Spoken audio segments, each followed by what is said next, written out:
Let's start. This very interesting discussion of Rabbi Sachs, Olav Shalom, is on the topic of in the Torah portion this week, where we read about the war that the Jewish people had with Amalek. The Amalek was a nation that was evil through and through. And what that means is that there's all different types of evil in the world.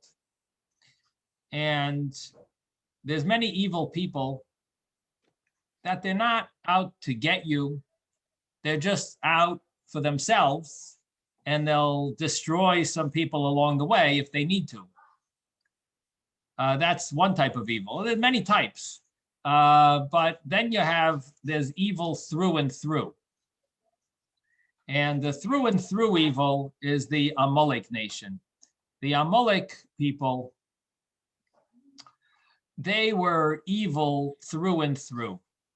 And you have to just imagine what was going on in the Jewish, in the world, I should say, when the Jewish people had left Egypt. You see, how did people picture the Jews? So we got to like put ourselves in that mindset and try to imagine what it was like then. The Jewish people were in Egypt, and no one was ever able to escape Egypt. No slave ever escaped Egypt in the history of Egypt. They were known that they were a powerful nation. They had the wall around their country. You know, we talk about building a wall. They actually had it all set. Not a soul ever escaped from Egypt. Now, in Egypt, the Jews had asked to leave Egypt. Moses had asked on behalf of the Jews numerous times. And ultimately, God brought plagues upon Egypt. So in all the newspapers around the world, they heard about, the frogs. Egypt got a problem with the Nile River turned to blood, and the frog problem. I mean, this was all the major news locations and all the websites. They were all talking about what's going on in Egypt, because that was it was just unbelievable what was happening. You had these plague after plague after plague, and it was all about the Jews not being able to leave, and Pharaoh said no. And so, everyone was finding out about this unique nation of the Jewish people, that their God is basically wreaking havoc upon Egypt. And then they found out about the smiting of the firstborn, and how a quarter of Egypt's population died in one night, all at the same time. And finally, Egypt is letting them leave, and they're escaping Egypt. These were slaves that have been there for 210 years, and they're all leaving. So everyone's thinking about this, and when they think about this, it brings them a certain feeling of awe. I mean, this is an awesome nation. This is an awe-inspiring nation. If someone could please take the baby, I'm trying to give a class.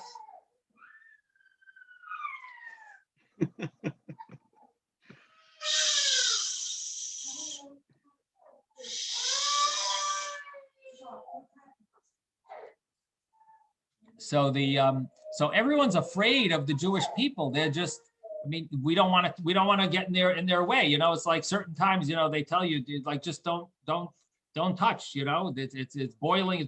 This is a fire. You don't want to touch them. And that wasn't it. And then came the next part of it was the splitting of the sea, where all of a sudden they're all watching all the people living on living on the ocean, on the waterfronts, all of these people, they see all of a sudden the Atlantic Ocean is splitting in half, and they see Jewish people walking through. I mean, whoever dreamed of such a thing happening? If you saw some Hasidic Jews with black hats walking through the Atlantic Ocean, I mean, this would be, the whole world would shut down and start watching, would be blown away at this. And this happened in Egypt. The Red Sea had split. The Jewish people are walking through and dancing in the middle of the ocean, and there's walls of 2 walls of water piling up, and then the Egyptians are running, and then all of a sudden the water falls down, and all of Egypt, everyone in Egypt except Pharaoh dies. I mean, this is a huge important part of the news. And so everyone, all the nations are afraid to start up with the Jews. And what happens now? The Amalek nation says, we gotta break the ice. We gotta cool things down. Number one is we gotta make sure that the nations of the world are not afraid to start up with the Jews. We gotta break the ice and get people realize these are just humans. We could fight them. We could win them. Let's not be afraid. Their God did stuff in Egypt, whatever. We are gonna fight their God. We are gonna fight them, and we want and we're fighting to win. And that's what Amalek said. We want to we have nothing to worry about. We're interested. We're ready for a fight. We're ready for a good fight, and we're not afraid. And what they're trying to do is not just have this fight, but they're trying to cool us off. Now, they don't only want to cool us off from others, they want to cool us off ourselves as well. Because we are all, if you asked us then, what do you think about God? I mean, we are just living it up. We just brought 10 plagues on Egypt. We're feeling great. We just split the sea. We're walking through. I mean, we're having the time of our life following God, and we're realizing that there's nothing that's going to block God. We can do whatever we want. God does whatever he wants. He wants to split the sea, he splits the sea. He wants to bring a smiting of the firstborn on Egypt.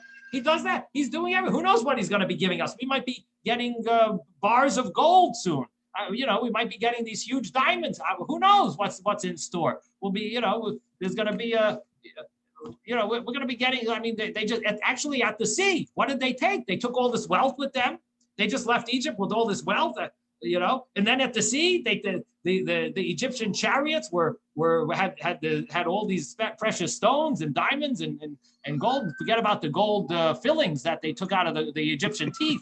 Let's not talk about that. But I mean, they're walking around now. The Jews each Jew, it says, had 70 camels, donkeys laden with gold and silver of Egypt. And so we're talking about, I mean, we just hit it rich. We have that rich Uncle God, who's just taking us now on his yacht, and we're going to be, everything sounds great. We're feeling great. And what does Amalek try to do? He's trying to cool us off and say, don't feel so impressed with God. Take it easy.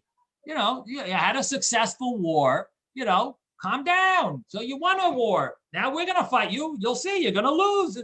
Don't bet or it's not going to be easy. You're going to, you could win some, you lose some. Don't think that you're going to win every battle now. Just because you hit the lotto once, you'll probably lose it now. And now you're going to lose everything and you might die. And, so don't get so excited. He's trying to cool us off. So that's really who Amalek was. So he's cooling us in two directions, really. From people, he wants to cool us off in the eyes of the nations, and he wants to cool us off in our own eyes that we shouldn't be so passionate about Judaism. That's who Amalek is. Now, so the Jews are meant to fight this war, and Rabbi Sachs is going to talk about a Mishnah. I want to read for you the Mishnah, and then maybe we'll talk a little about Rabbi Sachs's discussion. The Mishnah is a Mishnah in Rosh Hashanah. The Mishnah of Rosh Hashanah talked about a person passing by a shul, and he hears the shofar being blown. Or the same thing applies to, here's the Megillah being read. You happen to be walking outside, and you hear from inside, you hear them blowing the shofar.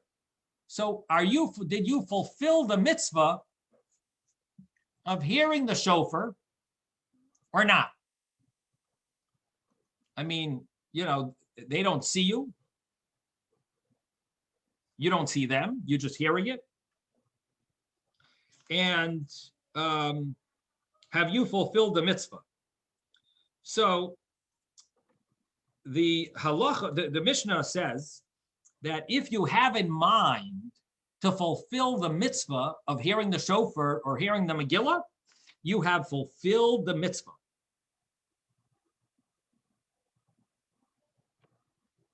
Now, the reason why you fulfill the mitzvah is because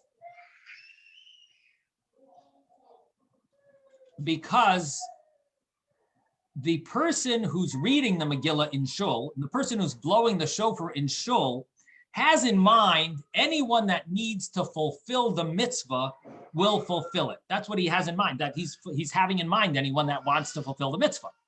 And if you have in mind to be yotze, to fulfill the mitzvah yourself, then together you have the thought of the doing the mitzvah, the thought of the person fulfilling the mitzvah.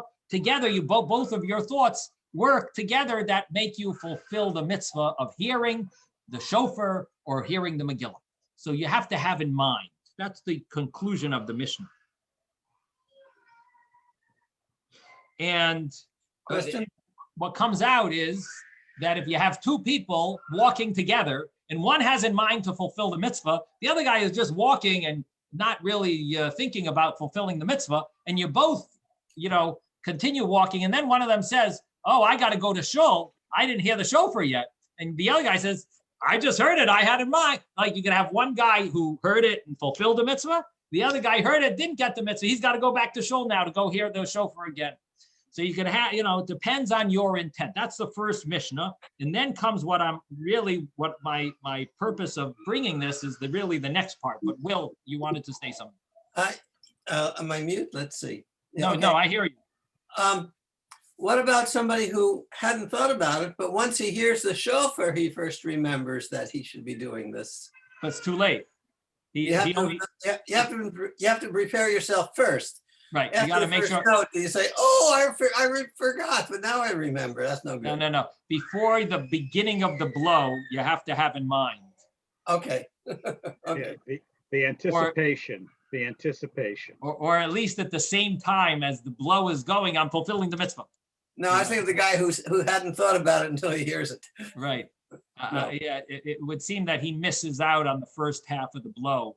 I don't think that, I think that will ruin it for him. Okay.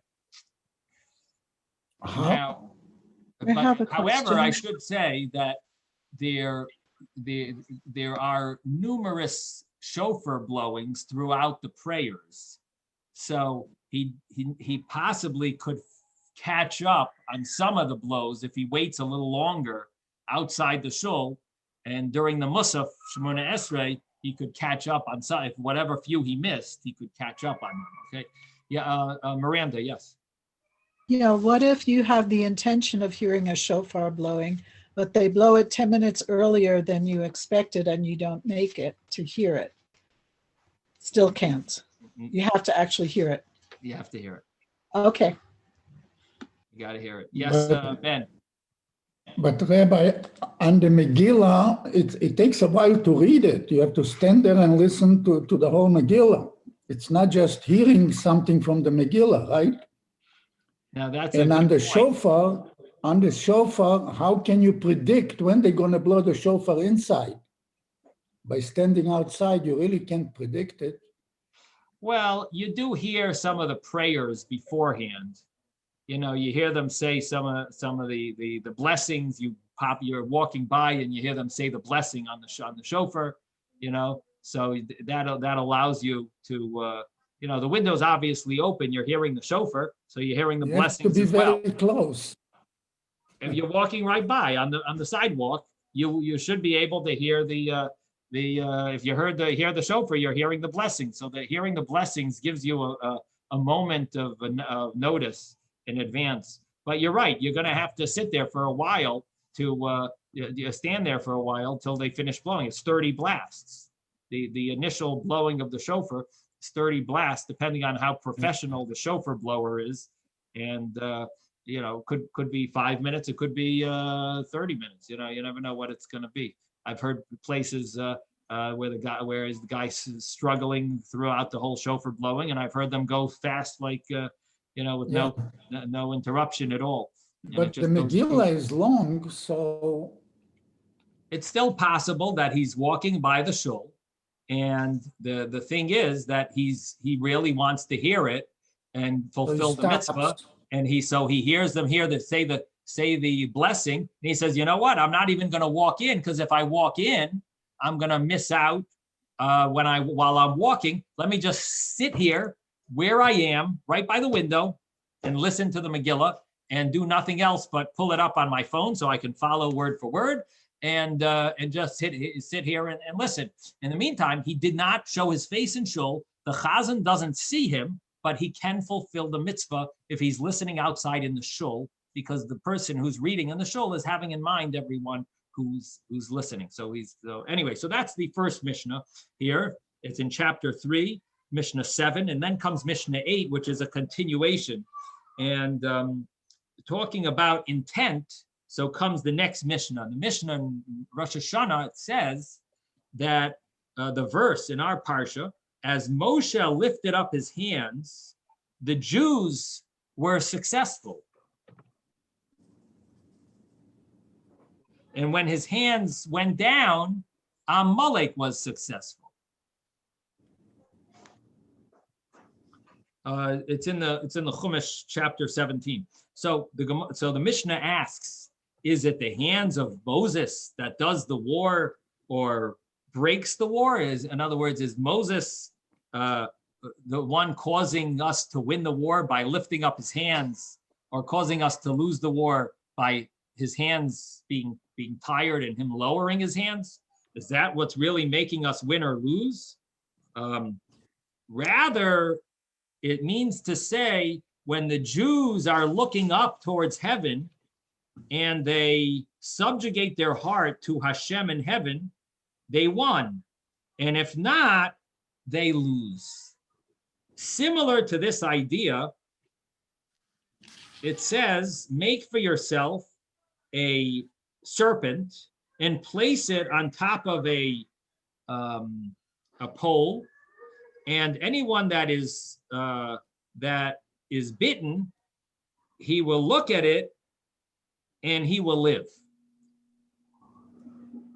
So the Mishnah asks, is the snake the one that kills and the snake the one that gives life? Rather, when the Jewish people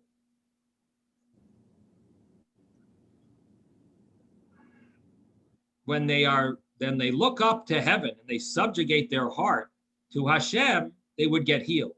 And if not, they will dissolve or die. So that's the point of the Mishnah. That it depends on their intent. It's not just lifting up your hands, not just looking at this snake. It's not the snake, the serpent, that if you looked at it, you live, but it's you're looking up to heaven that makes you win. And the fact that Moses lifted up his hands, the Jewish people would look at them and they would somehow connect that with looking up to Hashem, and who commanded Moses, and Hashem would make for them miracles. So that is the message of this week's, one of the messages in this week's Parsha, that we had this war with Amalek, and Amalek was a very wicked and evil nation, and God wanted us to fight this war against Amalek. And so Moses appointed Joshua to lead the group, to lead the soldiers to war. And Moses went to the top of the mountain, lifted up his hands, and when he got tired, they brought him a rock. He sat down on the rock, and they held up his hands. And as he held up his hands, that's when the Jewish people were winning. And they made sure to keep his hands up So Aaron and Hur, Aaron, Moses' brother, and Hur, Moses' nephew, they held up Aaron's arms so that his hand would be held up, and then the Jewish people won this war. So we ultimately won the war of Amalek. If only we had wiped them out completely, that would have been nice, because we did suffer from Amalek in the later generations numerous times. 40 years later in the desert, in the time of King Saul, in the time of Mordecai and Esther, Haman was from Amalek. And it's believed that even Hitler, Yamach Shemai, was from Amalek. So we suffered from Amalek numerous times. If only we had wiped them out completely, we would have exempted ourselves from these type of these sufferings. And it says when Mashiach comes, we are going to completely wipe out Amalek. And what that means is that there's two types of evil. There is evil that can be fixed and changed for good, and there's evil that can't be fixed. It's almost like certain vessels you can kosher, and certain vessels that become treif, you got to throw out. You can't kosher them. They're unkosherable. And so that's the story of Amalek. They are unfixable. They are evil through and through. So this is a story in this week's parsha, and Rabbi Sachs wants to connect this story with leadership, something about Moses being a leader. Is there a special title for that particular? I found the column from what he wrote before. Oh. Does this one have a special title to it so we can do the research? The title is called Looking Up. Thank you. And it's dedicated to this week's parsha, right? Yeah, Okay, yeah. Good, thanks. So what is the connection between this idea and leadership?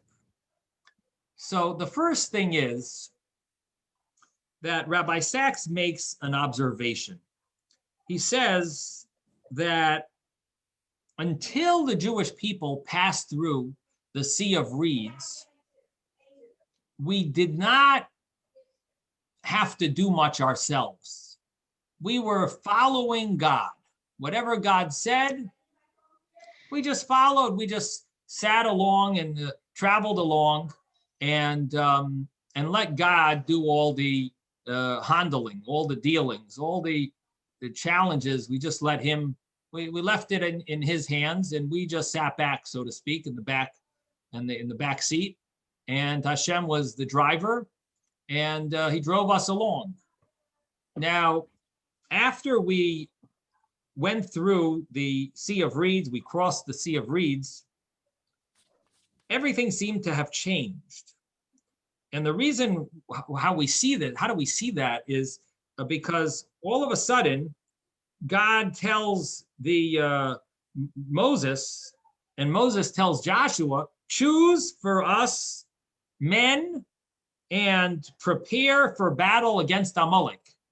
Now, until now, what did we see? Moses said to the people, stand still and you will see the deliverance the Lord will bring you today. Stand still. Don't do nothing. The Lord will fight for you. You need only be silent. Hashem will do it for you. That was the message until now. And now, all of a sudden, Moses is telling Joshua, get an army together. We're going to fight a war. So we see a huge contrast between before the final miracle, the Sea of Reeds, and afterwards. And here, Joshua is going to lead the warriors, and Moshe goes up to this mountain and climbs to the top of the mountain, overlooking the battlefield. And he has the staff in his hand. And Rabbi Sachs wants to say that we see here something about leadership. although I don't think it's limited to leadership, I think it applies to parents as well, that there is a stage where you need to physically pamper the child. And then there's a stage where the child is going to get dressed themselves. They're going to actually, start doing things on their own, where you're not carrying them. They're walking themselves. They're going, they're going to be doing things themselves, where you've sort of like empowered them to be people on their own. And here it's Moses and the Jewish people are now becoming a nation that's not just following Hashem and letting Hashem do everything for us, but we now are given this mission to do things ourselves as a person who's matured, as someone who started to, of course, Hashem is still helping us. Hashem is directing us, but he's delegating that we should actually fight the war. He's telling us, you are going to have to do some of that fighting. I'm not doing it all for you now. And that's empowerment. That's really what empowerment is. And that's what Moses is doing, to empower Joshua, empower the Jewish people to now fight fight for ourselves. We have to now get involved and start doing things. So this is the idea of empowerment that a leader has to do. And the reason is obvious, that number one is you'll never become anything if everything is done for you. You'll never know how to do anything. It's almost like if you don't let your kids cook, when your daughters get married, they're not going to know how to make a meal. And the best way to reach a man's heart is through his stomach. And so if you don't let you don't teach your daughters how to cook, and you do all the cooking all the time, then your daughters won't know how to make a good meal. And the same thing applies in everything in life. If you don't give over, if you don't delegate, so you're really harming not only yourself because you're overworking, but you're harming the recipient. The same thing as the Jewish people. They need to be empowered, and this is almost like a vision of how things work. That sometimes you start it off yourself, but then you start delegating, and that's how you bring up the next. That's how you bring the next group into. You bring up the people to the next level, empower them. And this way you'll be able to balance everything that you're supposed to do because you're delegating. Now, when you delegate, things don't come out as good as when you do it yourself. If you do it yourself, it will come out better. But that's part of delegating, is to be able to handle the fact that things are not always going to be perfect.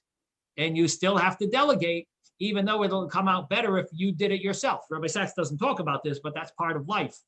Is that when you delegate, we love to do things ourselves because we know it'll come out better, and it will. But if you don't delegate, then things actually will not, you won't be able to handle everything that you're supposed to do, and you'll end up micromanaging everything. You can't live that way. You won't be able to handle that. You won't be able to juggle everything. So you have to delegate, direct, without micromanaging, but direct, always help, be there for support. But it's empowering others is really the secret of success. So that's the first point in leadership that we see in this story, how Hashem took the Jewish people from doing nothing to now starting to fight a war and do something. Does anyone want to share any thoughts about that idea? This is only the first point that Rabbi Sachs makes. He does have a whole much bigger discussion as he continues in this article. Yes, Miranda. Yeah, sometimes when you delegate, you'll actually get a better result because the person may have a different way of attaining the same goal.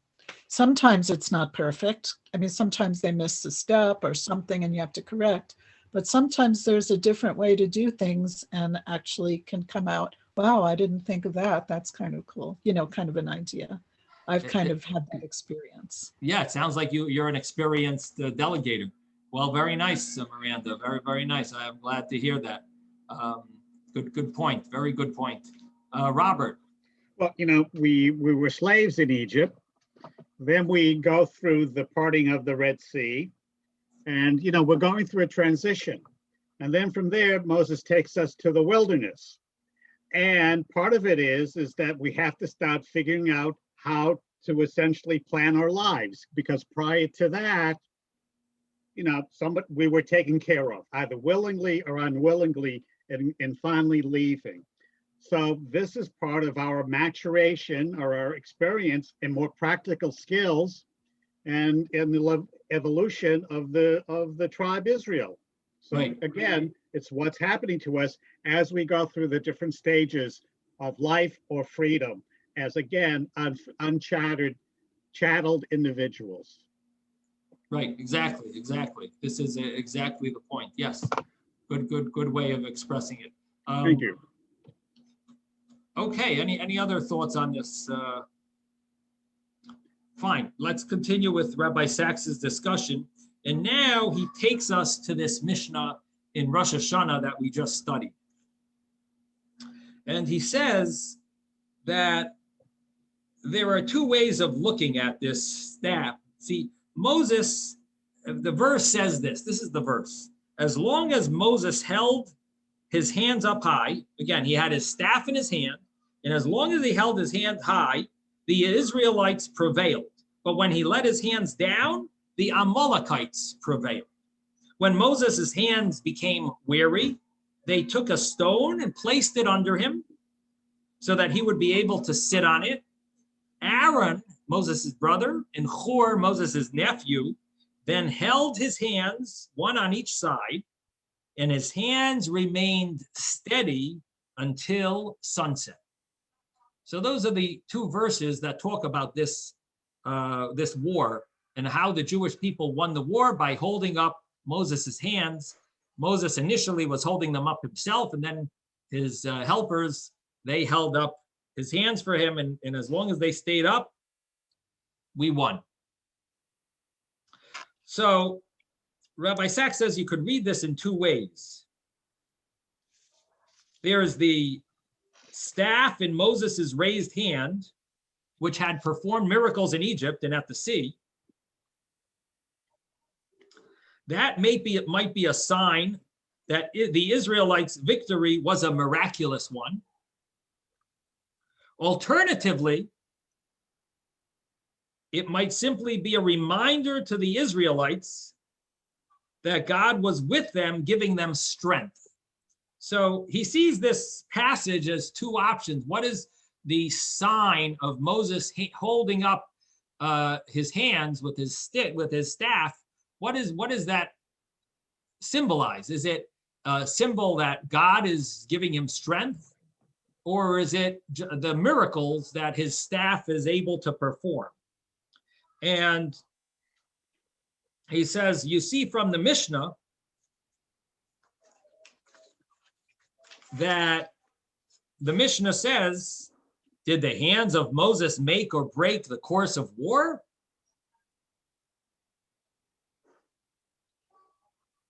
Rather, the text implies that whenever the Israelites looked up and dedicated their hearts to their Father in heaven, they prevailed, but otherwise they fell.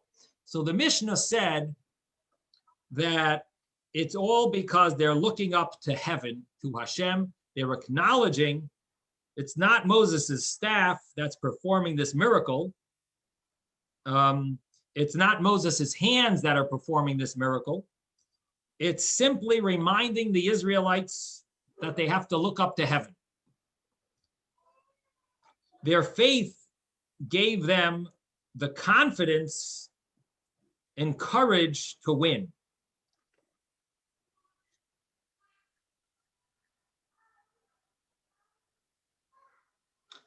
So they're looking up to Moses' hands, looking up to heaven. They're thinking that God is with them. They're realizing that and acknowledging that he has been with them since they've left Egypt. And so they're now getting faith. They're strengthening their faith. Their faith is giving them the confidence. They're reminding, I should say, they're getting faith. They're revealing their faith. Their faith is becoming more revealed, and their confidence is building up their confidence and courage to win. So this is the next part of this story. Yes, Ben? I wanted to say everything you said is correct as far as I'm concerned, but he went up the mountain. He stayed on top of the mountain so everybody can see him raising his hands to the sky, and they have to raise their heads too to see him. So that's the same trick like with the snake on the choshen, you know, on the stick. Yeah. Uh-huh. Okay, good point. Ben just made a very good observation, good point, that Moses was on top of the mountain. So not only is Moses' hands held high, but the Jews, just to see Moses, they got to look up also. So they're looking up to see Moses, and they're seeing Moses' hands held to heaven, connecting them with Hashem, re-acknowledging that it's all coming from heaven. Okay, good point, Ben, that they're looking up to see Moses on top of the mountain. Very good point. Okay, so we now see that this is all about getting the Jewish people to strengthen their faith. Now, Rabbi Sachs is really adding this idea that by strengthening their faith, they're now getting confidence and courage, which is sort of taking the miracle and making it more of a connecting it in a more of a practical way. How are the Jewish people really winning the war? Because they're acknowledging that Hashem is with them, and this is giving them confidence. Now, I must say, yes. They left Egypt and they're winning the war. What ornaments did they have with them besides Hashem willing them? They had to have something in their hands. What did they have? Okay, what do you think? Do you have an answer? Or Gold. Gold? Yeah. Gold is not something you make a sword out of. I think it's too soft. I'm not sure. No, they came out chamushim. Chamushim. Ben is right. It does say in the Chumash that it says that when they left, Vachamushim alu b'nei Yisrael mi'eretz Mitzrayim. They left chamushim. Chamushim means armed. That means one of the things they took with them was armor. Yeah. Oh. So they were ready for war. Okay. Thank you. They did plan on this. Now, what I wanted to say was that Rabbi Sachs is sort of taking that. Yes, Andrea. We can't hear you. Unmute yourself.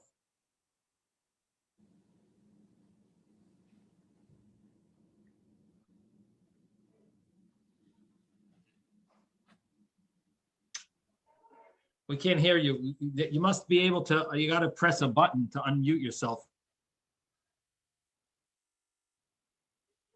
Okay, now it's good. Yeah. It gets stuck sometimes.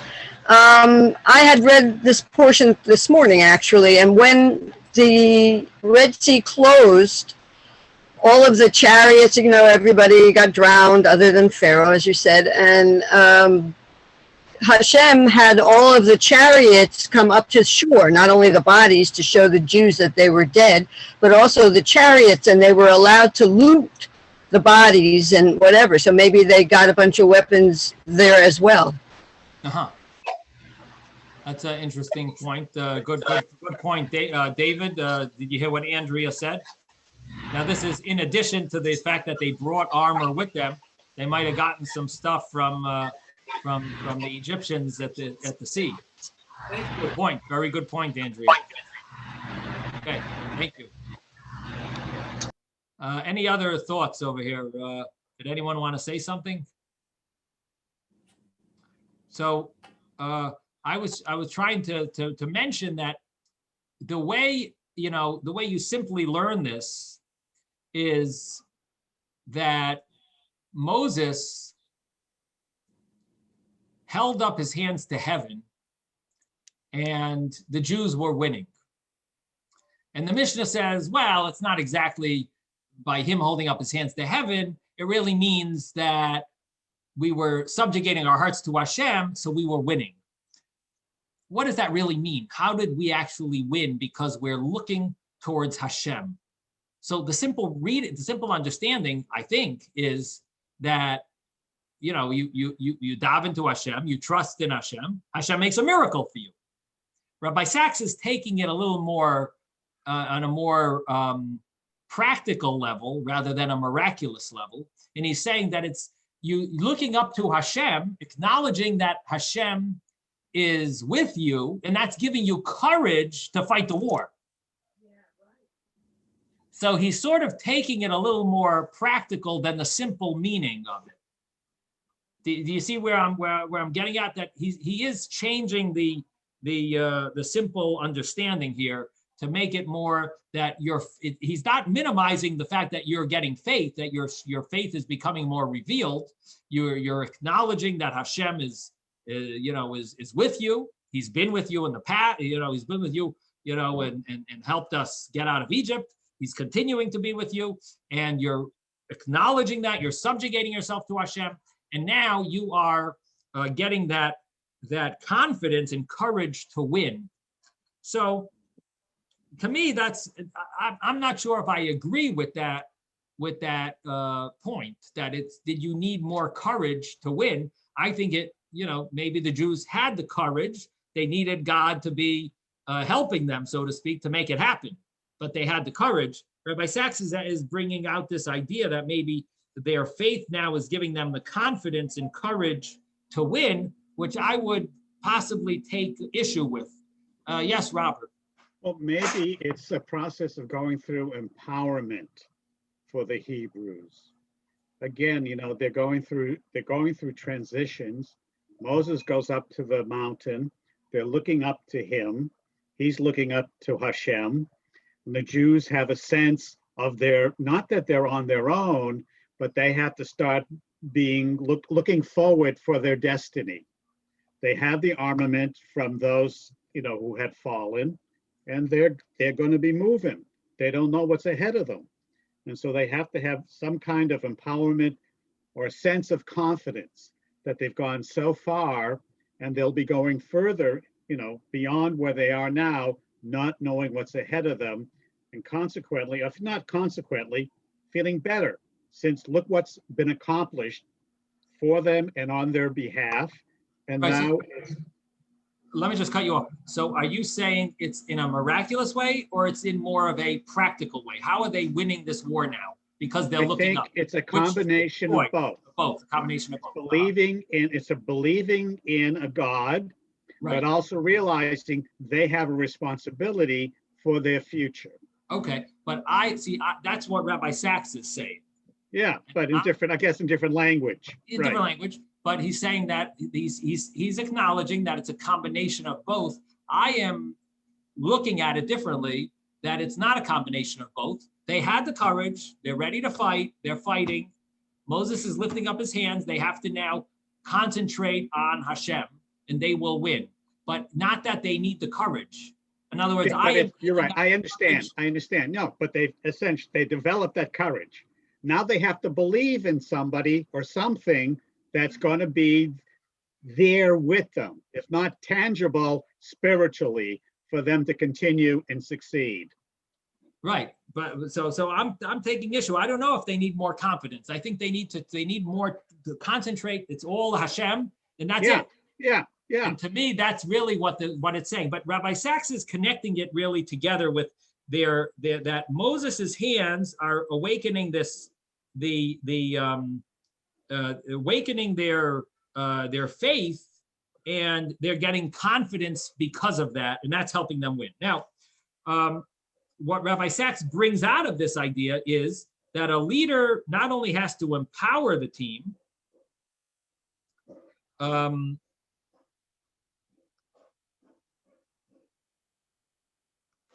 but he's got to give them absolute confidence that they can do it and succeed. Absolutely.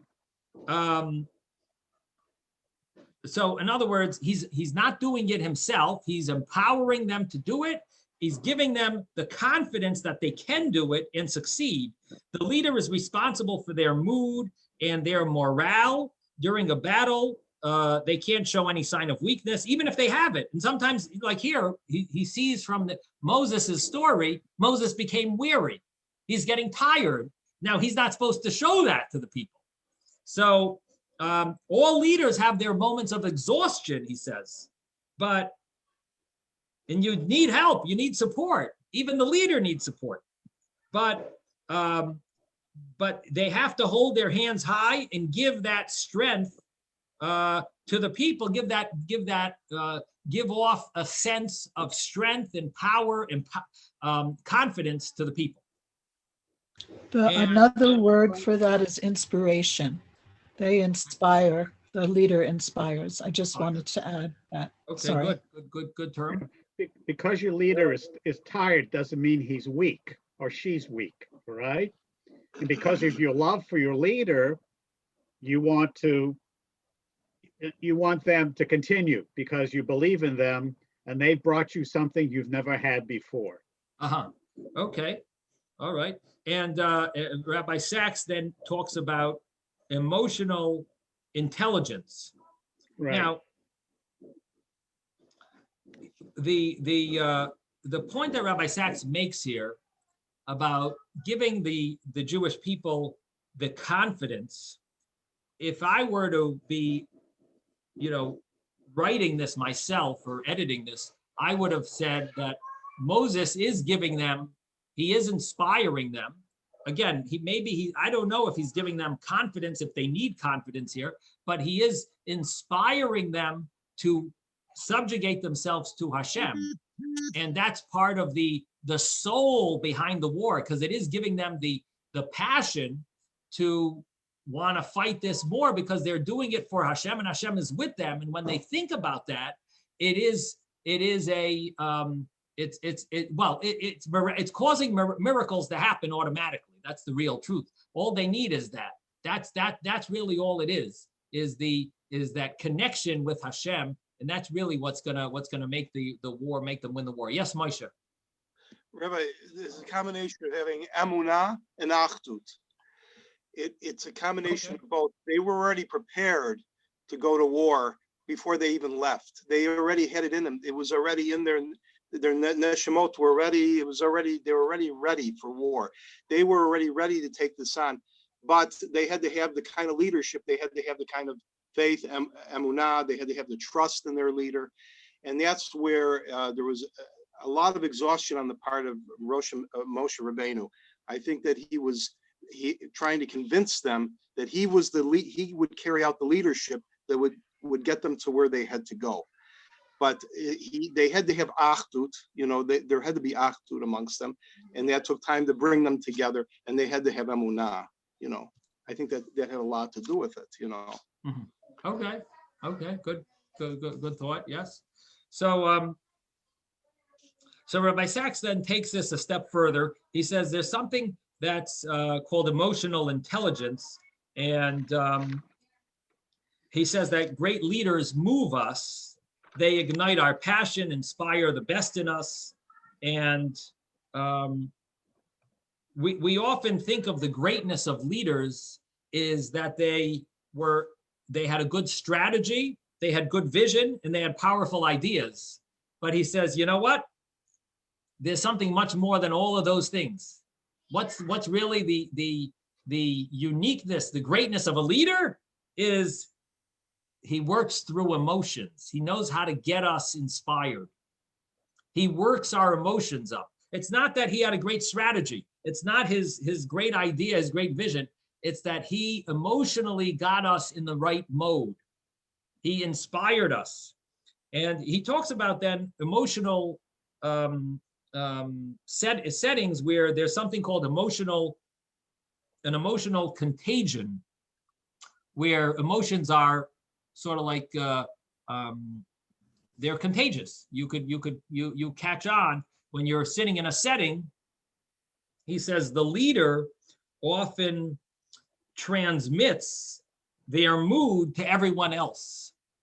And which is really true. You'll see if you ever in a group setting and there's one person who is more taking the role of leadership, everyone looks at that person and to see how they react to certain situations. They're all looking at him or her, and they're checking that out to see how did they react in this situation or in that situation.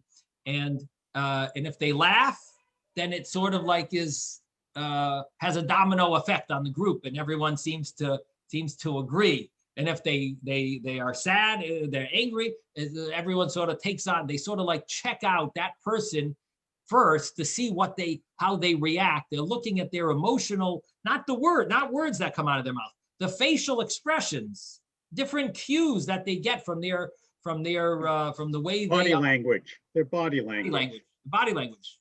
That's right.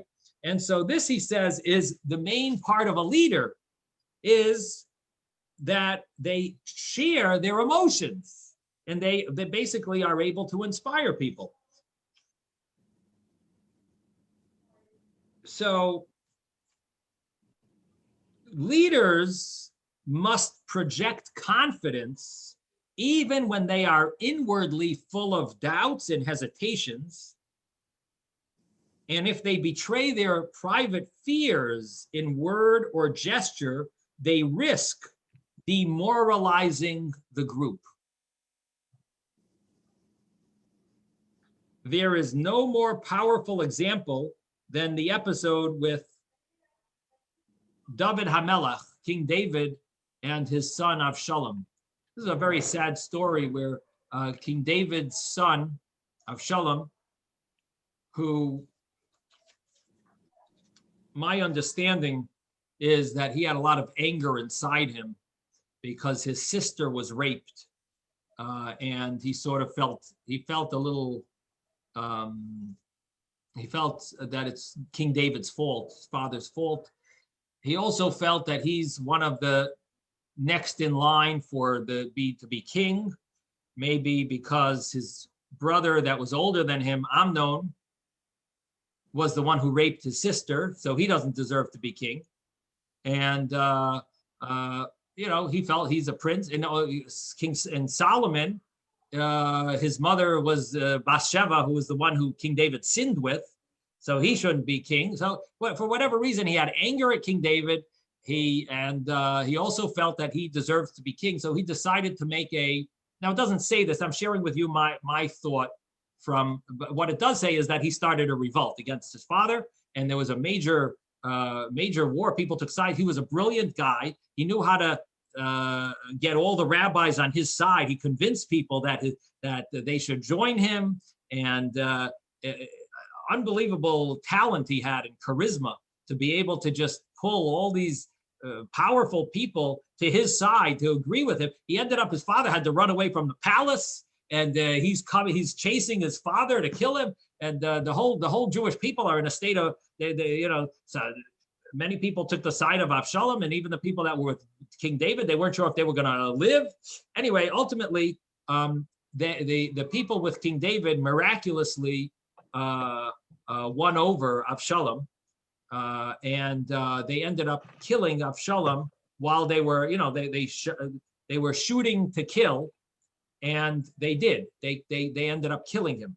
Now, King David was, on the one hand, at least we assume, he was happy that now he's got his kingship back, and he doesn't have a revolt against him. He doesn't have a son who is rebelling and so on. He's got his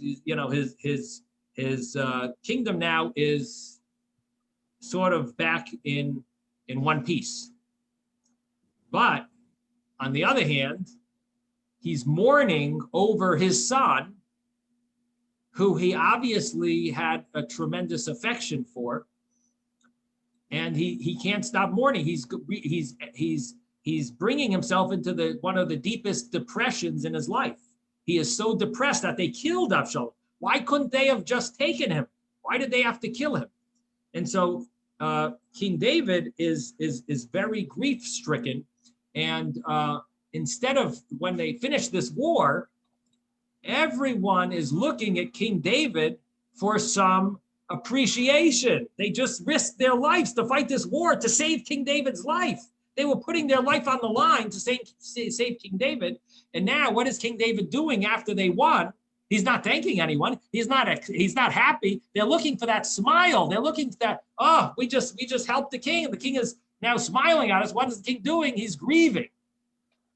So Yoav went and rebuked, in a certain sense, he rebuked King David. He was the chief general, Yoav. And he told the king, he said, today you have humiliated all your men who have just saved your life and the lives of your son and daughters, the lives of your wives and concubines. You love those who hate you. You hate those who love you. What does that mean? He's mourning over Avshalom, who hated him. He's hating those who love him, all those that risk their lives to fight this war. He's showing no appreciation. He said, you have made it clear today that the commanders and their men mean nothing to you. I see that you would be pleased if Avshalom was alive today and all of us were dead. You would have been happier. It sounds like you would have been happier if we all died and Avshalom lived. That's what it sounds like. So now go and encourage your men. I swear by Hashem that if you don't go out, not a man will be left with you by nightfall. This will be worse for you than all the calamities that have come on you from your youth until now. So this is the statement from Yoav, the chief general of King David's army. And King David then does as Yoav insists, and he accepts that there is a place and time for grief, not now, not here, and not in public. Now is the time to thank the army. And so that's what he does. And this is the idea that the leader has to silence his private emotions and protect the morale of the people. And this is the first battle against the Jewish people. Amalek, Moses has a very important role. He has to give the people confidence, getting them to look up. And that's what his job is. And again, this is Rabbi Sachs's idea of what looking up is supposed to give them. So Moses is holding his hands up, getting the people in a spiritual sense that they're looking up to him, spiritually connecting that with Hashem and giving themselves more courage. And this is the sort of like a message about future leadership ideas. Now, I think he has a very good point. I don't know if I see it so clearly in this story, because again, I see it a little differently than Rabbi Sachs sees it. But I think his point is a very important point and true. And I think you see it from King David's story. So even if you don't see it in the Torah portion, you see it in the story of King David, that the job of a leader. So again, Rabbi Sachs, a lot of his discussions in the past year are all about leadership ideas. And I think this adds a tremendous dimension to what leadership is. It's this adding the emotional inspiration to morale and giving them, encouraging them, and showing them and giving them confidence. Even if he's weak, he has to give them, number one, he mentioned empowerment, and that you do see from the way Hashem is treating the Jewish people with this war, that there's an element of empowerment. And then the other idea, delegating people, and the other idea of giving them emotional support, being a real leader, and giving them confidence. And then he brings a story of an excavation where one of these archaeologists was excavating. He gave up on his excavation, and then a few years later, he got inspired again to do more of this excavation. And ultimately, he brought his daughter come along with him, and she was a 9-year-old, and she looked up and saw something in the artifacts there. She saw something, and it turned out to be a great discovery. And so Rabbi Sachs says, you see that he was working for years. What was her trick? That she looked up. And looking up is the trick to really, to finding, sometimes you got to look up. And there's a lot of verses, he says, that also mention this idea of looking up. Lift up your eyes on high and see, a verse in Isaiah, and see who has created these things. Or a verse in Tehillim, I lift my eyes up to the mountains, to the hills. From where will my help come? It says the mountains. Moses in Deuteronomy, Moses tells the Israelites that the promised land will not be a flat plain, but it will be a land of hills and valleys. Eretz harim uvkois limtara shamayim tishtamoyim. It will be dependent on unpredictable rain, which means they're going to have to look up. It will be a landscape that forces its inhabitants to look up. This is what Moses did for the people in the first battle. He taught them to look up. And he says that every collective undertaking is like leading a nation across the wilderness toward a destination that is always more distant than it seems when you look at the map. Look down at the difficulties and you will give way to despair. The only way to sustain energies, individual or collective, is to turn our gaze upward toward the far horizon of hope. And then he ends off, the last statement he says is, it is the task of a leader to empower, but it is also their task to inspire.